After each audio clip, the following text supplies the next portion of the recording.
Hey guys, it's Wes, Not Your Normal Miner here, and we are wrapping up our testing on our two identical 6x1070ti rigs.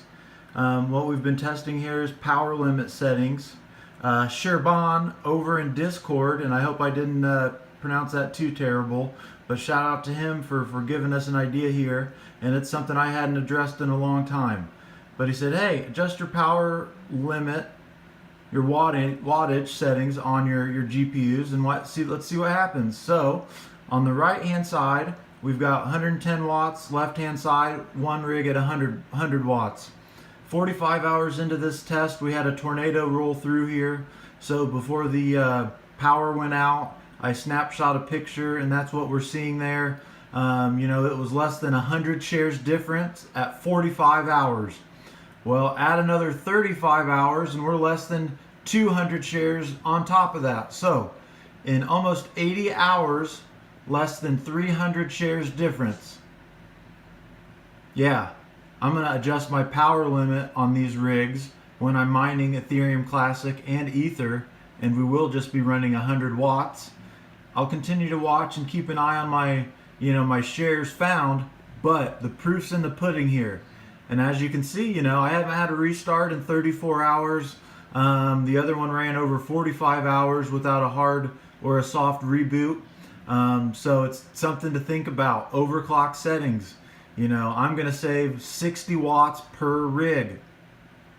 That's a whole nother card I can add in at the same power. So just to show you, I have been mining Ethereum Classic at Ethermine. And that kind of shows you your reported hash rate, current hash rates, and those valid shares. That's what I'm worried about. Valid shares puts coins in my bag. So as we can see with these, with these tests here today, it's important to have your overclock settings correct.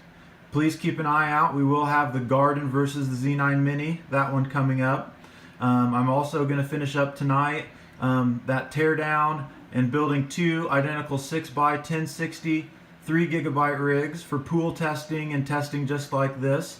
I had a request to test Ethermine versus Nanopool, so that's going to be our first test with that rig. We're going to let that run for about 5 days and see which pool puts more shares, more shares, just like this one. If you like this video, please give me the thumbs up. If you don't, well, please comment down below and let me know why you don't. We really appreciate the support that I'm getting, and this just kind of shows, hey, we're doing some real world testing here that will help you save power or put more coins in your bag, because that's what this community is all about, helping each other out. This is Wes, and I'm Not Your Normal Miner.